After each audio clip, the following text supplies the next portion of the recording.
কর্তৃক আয়োজিত 25-26 সেশনে কমিটি গঠন উপলক্ষে আজকে অনুষ্ঠানে সম্মানিত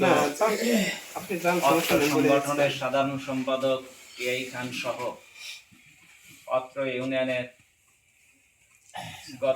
বিগত সেশনের সভাপতি দায়িত্ব পালন করছিলেন ডক্টর মোহাম্মদ আব্দুর রহমান এবং দায়িত্ব পালন করছিলেন সেক্রেটারি জনাব ফজলুল হক এসহ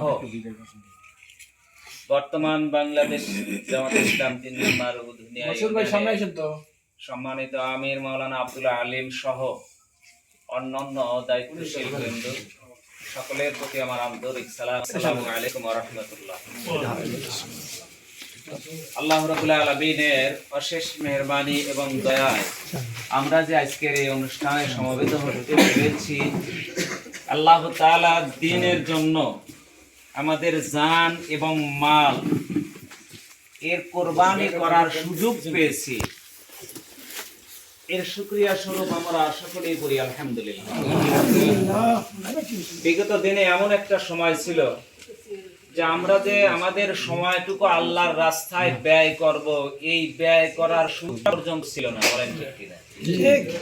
যে কোনো জায়গায় বসলে দেখা যেত যে ফ্যাসিবাদী সরকারের পিশাচ কিছু সংখ্যক ব্যক্তিবর্গ ছিল যারা আমাদের দেখে চোখ রাঙ্গাত বা লাখ শীত পেত এবং তারা আমাদের বিপক্ষে, আমাদের এই সময় আল্লাহর রাস্তায় দেওয়ার এই সময়টা যাতে বিঘ্নিত হয়, যাতে বন্ধ হয়, এজন্য তারা বিভিন্ন কৌশলে বিভিন্ন রকমের ষড়যন্ত্রে তারা লিপ্ত থাকত।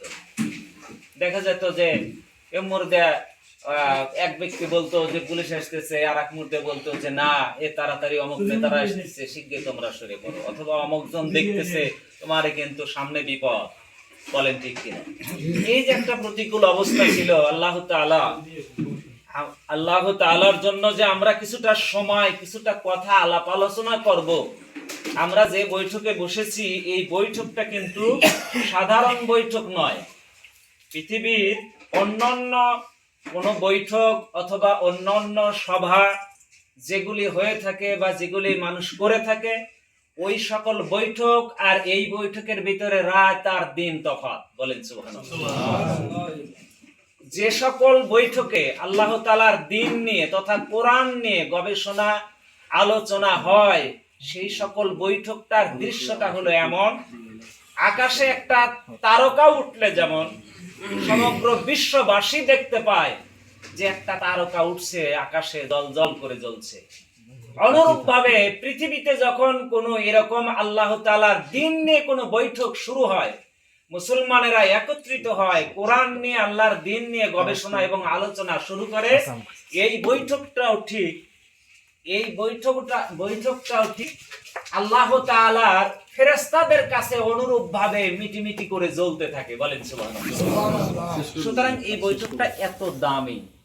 তো যাক, এই বৈঠকে আজকের আমরা যে সিদ্ধান্ত বা আমাদের কর্তৃপক্ষ নেতৃবৃন্দ যে সিদ্ধান্তগুলি দিবেন, এই সিদ্ধান্তগুলি আমরা সকলে মেনে নিব এবং এর পিছনে আমরা সকলে আমাদের নিজেদের জান এবং মাল কোরবানি করার চেষ্টা করব, যাতে করে দুনিয়া এবং আখিরাতে আমরা শান্তি এবং তৃপ্তি এবং মুক্তি পাই। আর এই বলেই আমি আমার সংক্ষিপ্ত আলোচনা শেষ করছি। আমা তৌফিক ইল্লা বিল্লাহ। আসসালামু আলাইকুম ওয়া রাহমাতুল্লাহ।